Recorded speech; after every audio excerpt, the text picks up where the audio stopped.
کریم فرمانے لگے، حضور فرمانے لگے میں تمہیں ایک وظیفہ بتاتا ہوں، تم وہ پڑھو، امیر جتنی بھی نیکیاں کریں گے نا اللہ تمہیں ان کے برابر ثواب دے دے گا، لے لو نسخہ، یہ کرو کام۔ یا رسول اللہ بتائیں، فرمائے رات کو نا 33 بار سبحان اللہ پڑھا کرو، 33 بار الحمدللہ پڑھا کرو، 34 بار اللہ اکبر پڑھا کرو۔ اب جتنی بھی نیکیاں امیر کریں گے نا تمہارے وظیفے کی برکت سے اللہ تمہیں ان کے برابر ثواب عطا کر دے۔ اب جناب ابو ہریرہ کہتے میں نے ان کے چہرے دیکھے تو مجھے یوں محسوس ہوا کہ جس طرح کسی بندے کی کھوئی ہوئی رقم مل جائے تو وہ راضی نہیں ہوتا، کھوئی ہوئی رقم مل جائے تو بڑا جیسے کوئی اس کے ہاتھ، چلیں اپنا ترجمہ کر لیتے ہیں، کمیٹی نکلنے پہ نہیں بندہ بڑا راضی ہوتا کہ 11 مہینے سے دے رہا تھا، 10 مہینے سے چلو نکل ہی آئی ہے، شکر ہے اللہ کا، بڑا خوش ہوتا ہے بندہ، بڑا راضی ہوتا ہے۔ اس طرح ان لوگوں کے چہرے کھل اٹھے، کیا بات ہے حضور، بس اب نہیں ہم گزرنے دیتے۔ گھر چلے گئے، وظیفے پڑھنے لگے۔ کچھ دنوں کے بعد ان میں سے کچھ لوگ واپس آئے۔ حضرت ابو ہریرہ کہتے ہیں مجھے چونکہ وہ پرانی بات یاد تھی تو میں دلچسپی سے ان کا آنا جانا دیکھنے لگا۔ وہ کریم کی بارگاہ میں آ کے بیٹھے تو ان میں سے ایک شخص بڑی پریشانی کے ساتھ کہنے لگا حضور بڑی پریشانی لگ گئی۔ فرمایا کیا ہوا؟ عرض کی یا رسول اللہ صلی اللہ علیہ وسلم وہ جو آپ نے وظیفہ بتایا تھا نا، میرے کچھ پڑوسی امیر ہیں وہ تو انہوں نے بھی سن لیا ہے حضور، رات میں نے سنا ہے وہ مالدار بندہ ہے، صدقے خیرات بھی بڑے کرتا ہے، غلام بھی بڑے آزاد کرتا ہے، پر وہ بھی سوتے وقت 33 بار سبحان اللہ پڑھ رہا تھا، وہ تو اس نے بھی سن لیا حضور، وہ بات یہاں سے نکلی ہے، جانے کہاں کہاں پہنچی ہے، تو وہ بھی پڑھ رہا تھا حضور اب کیا بنے گا؟ تو کہتے ہیں اس کے سوال پر بھی میرے حضور بڑے ہی مسکرائے، باقاعدہ دہک ہو گیا حضور کے، دہک ہو گیا، سرکار کھول کے نہیں مسکراتے، لیکن آج حضور اتنا مسکرائے کہ میں نے حضور کے مقدس دانتوں کی زیارت کر لی، دہک ہو گیا باقاعدہ حضور کا۔ حضور فرمانے لگے انہوں نے بھی سن لیا حضور، اور سن کے پڑھنا بھی شروع کر۔ اب بات کو سمجھیں کہ کسی امیر نے یہ نہیں کہا کہ یہ تو غریب کے لیے وظیفہ تھا، میں کہتا ہوں اللہ اللہ کا مزاج ہی نہیں، مزاج یہ کہ سیاست کیسے کرنی ہے، چکر کیسے چلانا ہے، کوئی کہانی کیسے سنانی ہے، ادھر ان کو ملا، حالانکہ بات تو غریبوں سے ہو رہی تھی، حضور تو انہوں نے بھی پڑھنا شروع کر دیا۔ اب ہم کیا کریں؟ تو رسول کریم نے فرمایا وہ بھی پڑھ رہے ہیں، حضور پڑھ رہے ہیں، تو فرمایا ذالک فضل اللہ یؤتیہ من یشاء، بھائی پھر یہ تو اللہ کا فضل ہے نا، وہ جسے چاہے عطا کرے۔ اب یہ حضور نے کہہ دیا تو حضرت ابو ہریرہ کہتے ہیں میں نے پلٹ کر ان لوگوں کے چہرے دیکھے، قربان جائیں میں نے پھر ان کے چہروں پر اطمینان دیکھا، میں نے سکون دیکھا، اس لیے کہ وہ سمجھ گئے جب رب فضل کرے تو پھر فضل کے معاملے میں اللہ کے بندے بحث نہیں کیے کرتے، وہ مطمئن ہو کے گئے، کہنے لگے حضور پھر ٹھیک ہے، اگر مالک اس طرح تقسیم کر رہا ہے تو پھر ہم راضی ہیں اپنے رب کریم کی رضا پہ۔ اپنی زندگی جب آپ بڑی محبت سے قرب و جوار سے تشریف لاتے ہیں، میں قرآن و سنت کے بہت سارے عنوانات دیکھ کے آپ کی خدمت میں ایک بات عرض کروں، اپنی ساری توجہ اپنے رب رسول کی جانب مائل کریں۔ جتنا آپ دائیں بائیں دیکھیں گے نا اتنا گاڑی کے ٹکرانے کا خطرہ بڑھ جائے گا، وسوسے زیادہ آئیں گے، الجھ جائیں گے۔ اتنا زیادہ دائیں بائیں نہ دیکھیں، یہ کیا کر رہا ہے، فلانا کیا کر رہا ہے، فلانے کا یہ معاملہ کس طرح کا تھا، نہ نہ نہ، آپ توجہ اللہ کی جانب رکھیں، دیکھیں میرا اور میرے رب کا معاملہ ٹھیک چل رہا ہے، اللہ رسول کے ساتھ میرے معاملات ٹھیک ہیں۔ یہاں تو آپ کسی کی اصلاح کریں گے، دعوت دیں گے یا دعا کریں گے، تنقید کی تو ویسے دین میں اجازت نہیں ہے۔ آپ نے یہاں کسی کی اصلاح کرنی اور وہ درد کے ساتھ کرنی، اور یہاں کسی کے لیے دعا کرنی ہے کہ یا اللہ اس بندے پہ رحم فرمائے سے بدل دے۔ تنقید کی اور طنز کی تو اجازت، اپنا معاملہ رب کریم کے ساتھ، ہماری سوچیں کس طرح کی ہیں، ہمارے اندر ماحول کس طرح کا ہے، وہ چونکہ دلوں کے حال جانتا ہے، اور نبی پاک صلی اللہ علیہ وسلم نے فرمایا نہ تمہاری جیبیں دیکھتا ہے نہ تمہارے چہرے دیکھتا ہے، وہ تو جب دیکھتا ہے تمہارا دل دیکھتا ہے۔ اس کی کیفیت کیا ہے؟ حضرت انس بن مالک رضی اللہ تعالیٰ عنہ فرماتے ہیں، اس حدیث کو یاد رکھیے گا، حافظ منذری نے ترغیب و ترہیب میں لکھی ہے، فرماتے ہیں کہ حضرت انس بن مالک رضی اللہ تعالیٰ عنہ فرمانے لگے کہ ایک حضور کے ایک غلام ایک صحابی بیمار تھے، تو حضور نے فرمایا انس چلو تیمارداری کرتے ہیں۔ کہتے ہیں حضور کے ساتھ گئے، نبی پاک صلی اللہ علیہ وسلم پہنچے، جب ہم نے اس شخص کو دیکھا تو حضرت انس کہتے ہیں ہم پریشان ہو گئے، کیونکہ ہم نے اسے بڑا صحت مند دیکھا تھا، اب وہ کمزور ہو گیا، وجود پر بہت سارا گوشت دیکھا تھا، اب ہم دیکھ رہے ہیں کہ وہ ہڈیاں ہی ہڈیاں رہ گئی ہیں، چہرہ بڑا بارونق تھا، اب کمزوری ہو گئی۔ رسول کریم تشریف لے گئے اور حضور اس کی چارپائی کے سرہانے بیٹھے، اور جب حضور نے اپنا دست مبارک اس کے بالوں میں رکھا اور نبی پاک نے دست شفقت پھیرا تو کہتے ہیں اس شخص نے آنکھیں کھولی اور حضور کا چہرہ دیکھا تو اس کی خوشی کی کوئی انتہا نہ رہی، بڑا راضی ہوا، بڑا راضی، اور حضور نے اس کے لیے دعا کی، اس دعا پر بھی اسے بڑا اطمینان قلبی نصیب ہوا۔ کہتے ہیں حضور اکثر تیمارداری فرماتے تھے، پر آج نہ حضور نے ایک نرالی انوکھی اور انفرادی بات ارشاد فرمائی۔ حضور نے فرمایا تو بڑا صحت مند تھا، کمزور ہو گیا، بڑا طاقتور تھا تو ضعیف ہو گیا، ایک سوال کا جواب تو دے۔ یا رسول اللہ فرمائیے۔ تو حضور فرمانے لگے اس حالت میں جب تو شدید بیمار اور تکلیف میں، یہ بتا کہ اس وقت تیرا اپنے رب کے بارے میں گمان کیا ہے؟ حضرت انس کہتے ہیں پہلے حضور بیماروں سے یہ سوال نہیں پوچھتے تھے، آج پوچھا، کیونکہ صحت میں لوگوں کی زبان پہ شکر ہوتا ہے اور بیماری میں شکوے ہوتے ہیں، معاذ اللہ۔ اس وقت اللہ کے بارے میں یہ سوچ حضور نے ہمیں دی ہے، تم نے ہر وقت یہ ذہن بنانا ہے کہ یہاں رب کریم کے بارے میں کیا تصورات پل رہے ہیں، آوازیں کیا اٹھ رہی ہیں، اس وقت تیرا اللہ کے بارے میں گمان کیا ہے؟ تو جناب انس بن مالک کہتے اس نے ہمیں اشارہ کیا کہ مجھے اٹھا کے بٹھاؤ، ہم نے بٹھایا تو کہتے ہیں پھر اس نے اپنی آنکھیں کھولی اور حضور کے چہرے نور پر نظر کر کے نظر جھکا لی، عرض کرتا یا رسول اللہ میں کمزور ہوں، بیمار ہوں، تکلیف میں ہوں، اٹھ نہیں سکتا، کھا نہیں سکتا، پر حضور ابھی بھی میرے دل سے آواز یہی نکلتی ہے کہ میرا رب بڑا ہی کریم ہے، میرا اللہ بڑا ہی مہربان ہے، وہ بڑا ہی معاف کرنے والا ہے، وہ اپنے بندوں سے پیار ہی بڑا کرتا ہے۔ آپ میری بات کو سمجھیں، کیفیت کیا ہے اور الفاظ کیا ہے۔ حضور وہ مجھ سے بڑی محبت کرتا ہے، بڑے پیار والا ہے۔ یہ لفظ کہتے کہتے آواز بھرا گئی، آنسو نکل آئے، پھر اس نے تکلیف زیادہ محسوس کی تو وہ لیٹ گیا، اور پھر اس نے حضور کے چہرے نور پہ نظر ڈالی، کلمہ پڑا، روح ہی پرواز کر گئی۔ حضرت انس بن مالک فرماتے ہیں ہم اس کے گھر سے نکلے اور جب حضور اس کے کمرے سے باہر آئے تو رسول کریم نے پلٹ کر رک کر پھر پیچھے دیکھا اور فرمایا انس اگر کسی جنتی کی زیارت کرنی ہے تو میرے اس غلام کا چہرہ دیکھ لو۔ جناب عیسیٰ کی طرف اشارہ کیا، توجہ ادھر کی، فاشارت الی، بچے کی طرف اشارہ کیا، گویا اس سے پوچھ لے تو قوم کیا کہتی ہے؟ انہوں نے کہا قالوا کیف نکلم من کان فی المہد صبیا، یہ کیسے بات کرے گا، یہ تو پنگوڑے میں بچہ ہے۔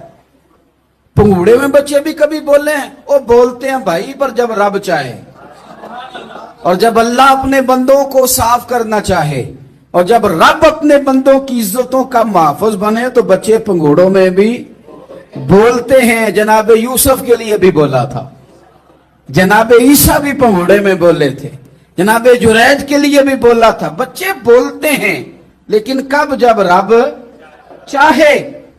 کیسے بولے گا، یہ تو پنگوڑے میں ہے۔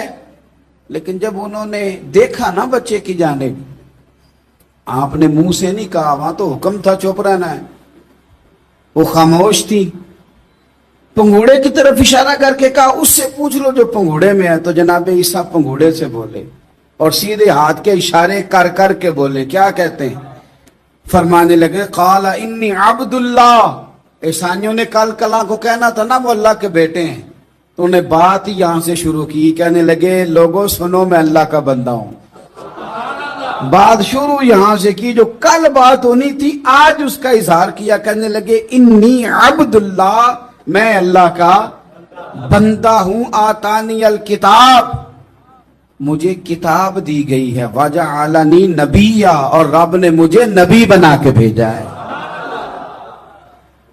10 منٹ پہلے جناب مریم کے بارے میں رائے لوگوں کی اور تھی اور 10 منٹ کے بعد اور تھی. 5 منٹ پہلے باتیں اور تھیں اور 5 منٹ کے بعد باتیں اور تھیں. جب رب بندوبست کر دے، جب اللہ اہتمام کر دے، میرے بھائی ضروری تو نہیں کہ ہم پریشان ہی رہیں کہ یار یہ کام میں نے کیا نہیں، میرے کھاتے ڈال دیا گیا، یار اس جرم کا میں مجرم ہی نہیں اور میرے منہ پہ سیاہی ملنے کی کوشش کی جا رہی، یہ میرا کھاتا ہی نہیں اور لوگ مجھے تکلیف دے رہے ہیں.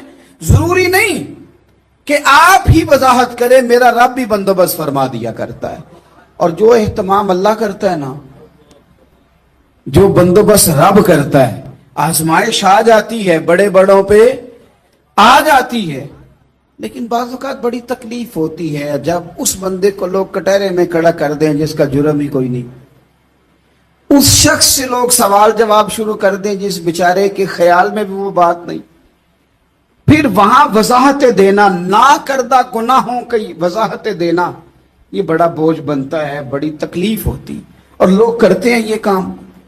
پھر اللہ تعالیٰ جب بندوبست فرمائے، صحیح بخاری میں حضرت جریج کا ذکر فرمایا. جریج نفل پڑھ رہے تھے، ماں نے آواز دی، وہ آ نہیں سکے، نماز میں تھے، ماں ناراض ہو گئی. اس نے ہاتھ اٹھا کے کہا اللہ یہ اتنی دیر تک مرے نہ جب تک کسی بری عورت کا منہ نہ دیکھ لے. کسی اور کی دعا کے لیے سند نہیں ہے کہ وہ تیرے حق میں ضرور قبول ہوگی، لیکن ماں باپ کی دعا کے لیے میرے نبی پاک نے سند بیان کی ہے. سید عالم صلی اللہ علیہ وسلم فرماتے ہیں جب بھی ماں باپ اولاد کے لیے ہاتھ اٹھاتے ہیں رب ضرور قبولیت کا شرف عطا کرتا ہے.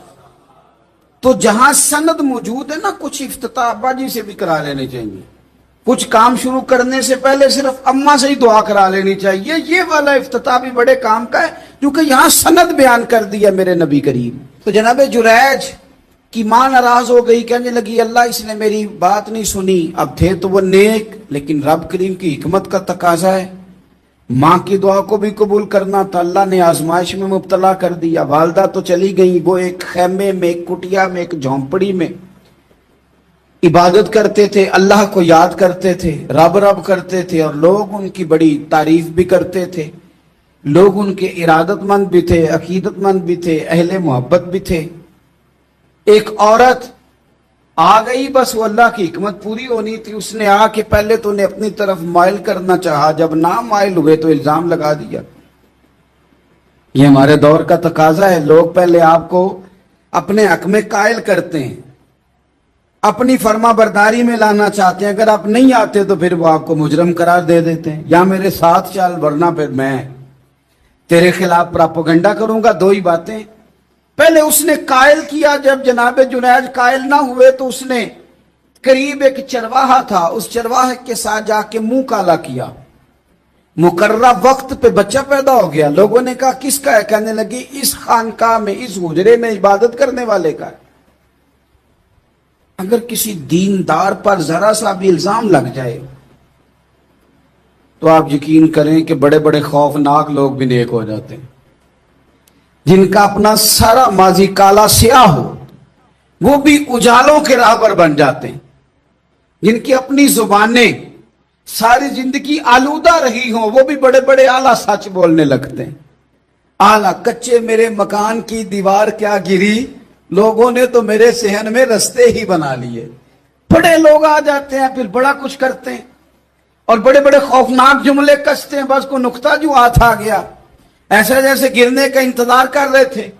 اب جناب لوگ اٹھے، احتجاج شروع ہو گیا، شور پڑ گیا. یہ بابا بڑا نیک بنتا تھا، نفل پڑھتا تھا، عبادتیں کرتا تھا، دیکھو اس کا حال کیا ہے کہ اس نے ناجائز بچہ پیدا کیا. بغیر تحقیق کے میں کہہ چکا ہوں کہ الجھے الجھے بکھرے بکھرے روز و شب دیکھے گا کون. لوگ تیرا جرم دیکھیں گے، سبب دیکھے گا کون. لوگ تیرا جرم دیکھیں گے، سبب کوئی غور نہیں کرتا کہ وجہ کیا تھی. او بھائی کچھ تو مجبوریاں رہی ہوں گی، یوں ہی کوئی بے وفا نہیں ہوتا. الزام لگا دیا، شور ہوا، احتجاج ہوا، دنیا کٹھی ہوئی، ان کا انہوں نے حجرہ گرا دیا، مارا بھی، پیٹا بھی، ایک نیک آدمی کو بدنام بھی کیا، برا بھلا بھی کہا، گالیاں بھی دی، جو کر سکتے تھے کیا. اب جب سزا دینے لگے نا تو جناب جریج کہنے لگے تھوڑی سی اجازت دیتے ہو؟ مار تو تم نے دینا ہی ہے۔ کہا جناب ٹھیک ہے دیتے ہیں۔ انہوں نے کہا صرف 2 نفل پڑھنے ہیں۔ اب وہ نفل پڑھ رہے تھے تو لوگ اس وقت بھی کہہ رہے تھے فراڈ ہی کر رہا ہے، دھوکہ ہی دے رہا ہے، چونکہ ذہن بن گیا نا، بدگمانی آ گئی۔ انہوں نے 2 نفل پڑھ کے ہاتھ اٹھائے، کہا اللہ جانا تو میں نے ہے، پر اس رسوائی کے ساتھ جنازے تک نہیں خراب ہو جاتے، قبریں تک نہیں لوگ بدنام کر دیتے، کہ اللہ جانا تو ہے پھر اس رسوائی کے ساتھ، تو میری مدد فرما، اب تو میرا کیس تیری ہی عدالت میں ہے، تو رحمت کا دروازہ کھول۔ ہاتھ اٹھائے، دعا مانگی، نفل پڑھے، پورے مجمع پہ نظر دوڑائی، کوئی نہیں تھا سپورٹ کرنے والا۔ کل تک جو کہتے تھے نا تیرے لیے جیئیں گے، تیرے لیے مریں گے، ساری عمر ہی آٹا گدا ہے، لکھاں کیتے نہیں پیڑے، اب وقت آیا ہی تے محمد بخشا کوئی نہیں ہو بیٹھا نیڑے، ایک بندہ بھی نہیں تھا ووٹر سپورٹر ساتھ دینے والا کوئی نہیں تھا۔ تو جناب جنید بچے کی طرف اشارہ کر کے کہنے لگے کوئی نہیں بول رہا، تو ہی بول کے بتا دے تیرا باپ کون ہے، تو ہی بول کے بتا دے کون ہے۔ اللہ اکبر۔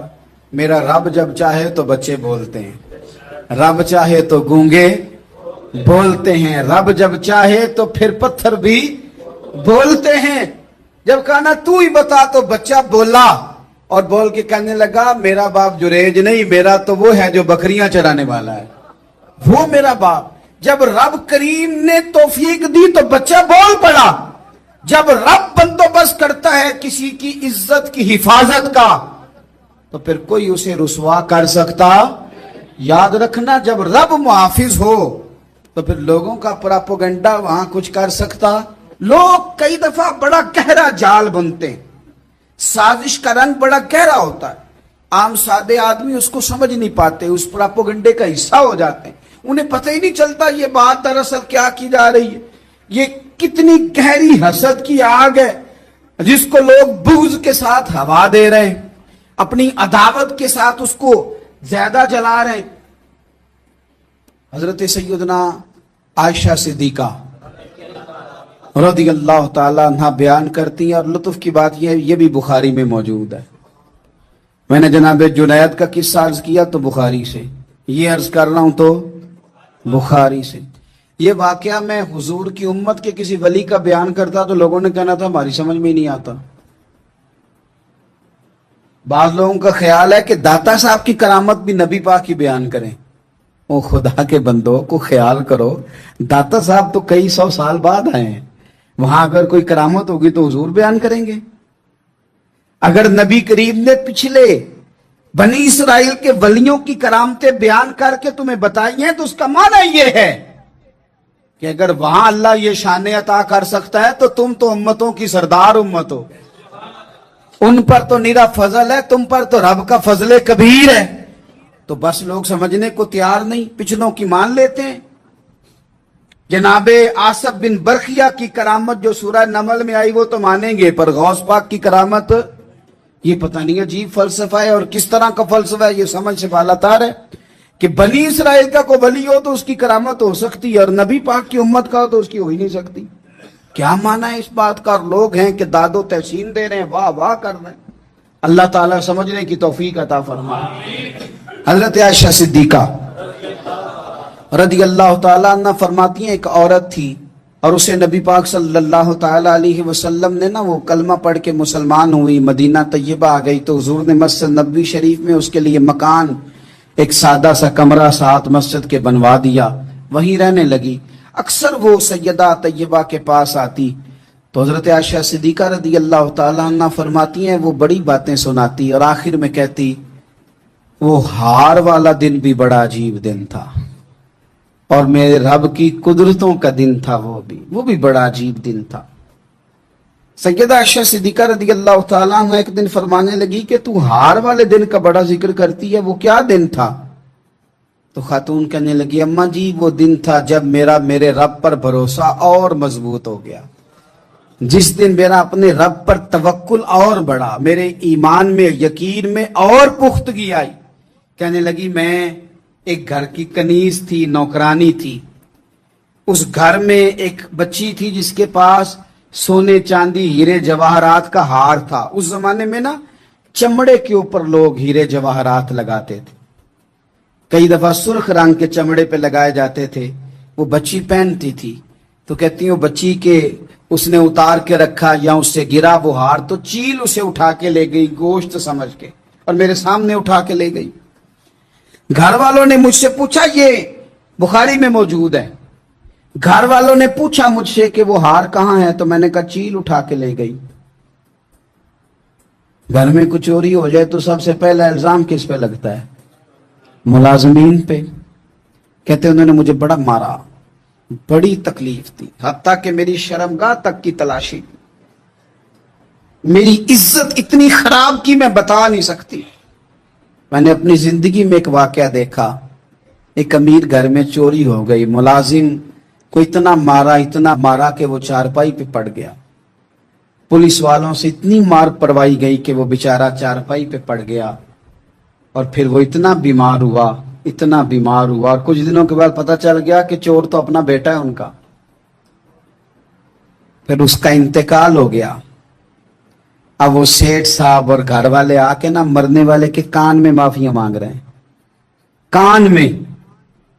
تو میں نے ان سے پھر کہا تھا کہ یہ تو اب چلا گیا ہے, تمہارا زور چلتا تھا نا تو تم نے قانون خریدا اور تم نے اسے جتنا ہو سکا تم نے اسے مار پڑوائی. تمہارے پاس جو عدالتیں تھی تم نے وہاں کاروائی کی, اب ایک عدالت قیامت کے دن لگے گی. یہ کمزور تھا نا, کچھ کر نہیں سکا.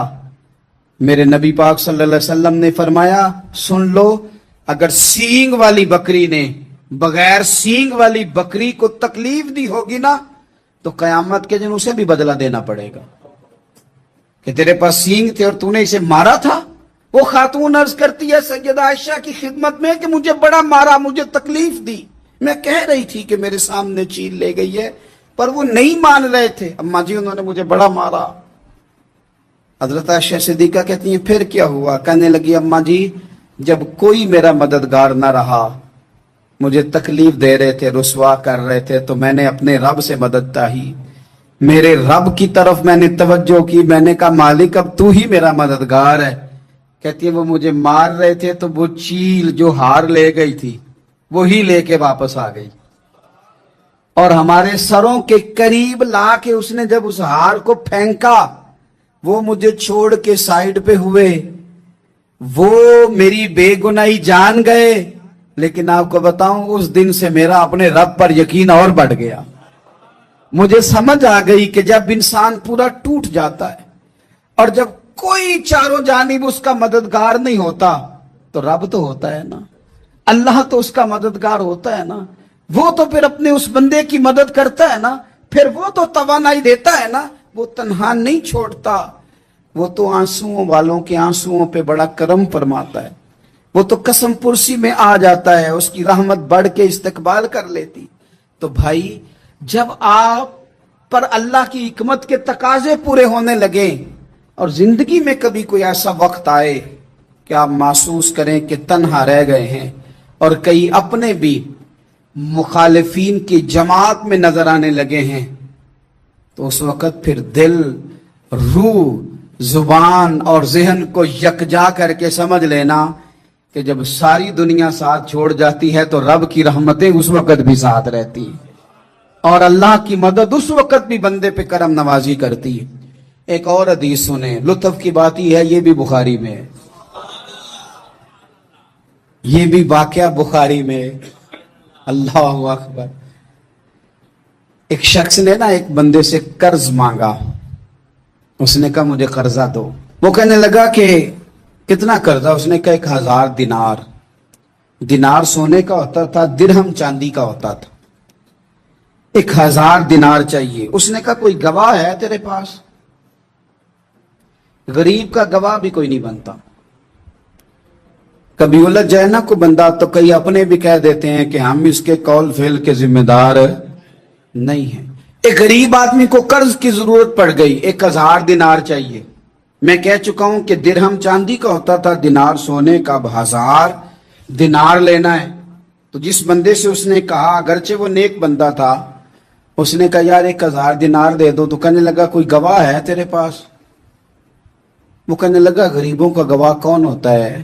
ہاں ایک گواہ ہے۔ کہا کون؟ کہا میرا رب، وہ تیرے اور میرے بیچ گواہ ہے۔ اس نے کہا کوئی کفیل، اگر تو پیسے نہ دے سکے تو وہ بعد میں دے دے، یا تجھے کچھ ہو جائے تو وہ دے دے۔ اس نے کہا کفیل بھی میرا اللہ ہی ہے، میرے پاس اگر ہے تو رب کریم کا نام ہے، اگر اعتماد کر سکتا ہے تو کر لے۔ بندہ نیک تھا، اس نے کہا رب کے نام پہ، رب کی کفالت پہ، اللہ کو گواہ بنا کے میں تیار ہوں تجھے 1000 دینے کو۔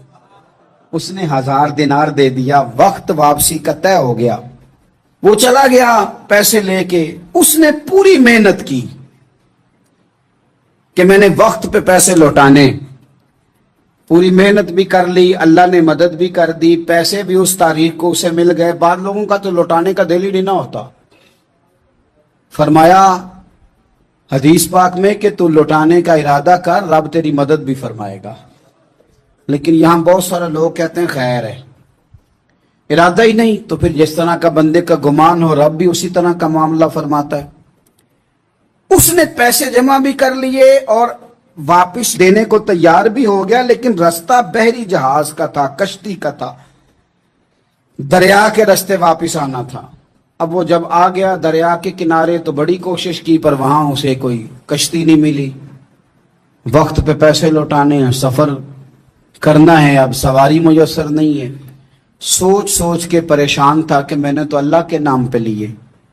اچانک دل میں ایک تجویز آئی، اس نے ایک لکڑی لی، لکڑی کو اندر سے کھولا، 1000 دینار اس میں بھرا، بخاری پڑھ رہا ہوں، اور ساتھ ایک خط بھی لکھا کہ یار میں پیسے پہنچانا چاہتا تھا پر مجھے کوئی چیز نہیں ملی دریا کے اس پار آنے، اللہ کے نام پر تیری طرف روانہ کر رہا ہوں۔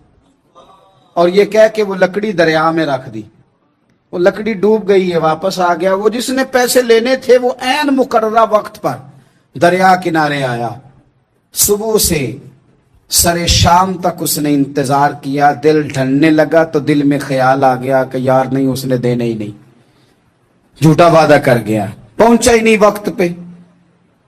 اب جب واپس لوٹنے لگا تو اچانک دریا میں ایک لکڑی تیرتی ہوئی دکھائی دی، کہنے لگا لے جاتا ہوں، شام کو روٹیاں پکانے کے کام آئے گی، ایندھن بنا کے جلا لوں گا، ہنڈیا پک جائے گی۔ لکڑی اٹھا کے جلانے کے لیے گھر لایا، گمان تھا کہ وہ نہیں آیا وعدہ کر کے، اللہ کو کفیل اور وکیل بنا کے اور گواہ بنا کے پھر بھی نہیں آیا۔ لکڑی لے کے گھر گیا، بخاری ہے، اور جب اس کو چیرا نہ کہ میں اس کی آگ جلاؤں گا، کھولا تو اندر سے 1000 دینار بھی نکل آیا، خط بھی نکل آیا۔ اب ذرا سمجھنا، اس کے دل میں بات کس نے ڈالی کہ تو لکڑی میں پیسے ڈال دے؟ اللہ نے۔ اس بندے کو مقررہ وقت پہ کنارے بھیجا کس نے؟ لکڑی صرف اسی کے ہاتھ آئی تو یہ بندوبست کیا کس نے؟ اللہ نے۔ گھر جا کے چیری تو پیسے بحفاظت اس تک پہنچایا کس نے؟ تو پھر ہمیں بھی توجہ اللہ کی جانب بھی کرنی چاہیے۔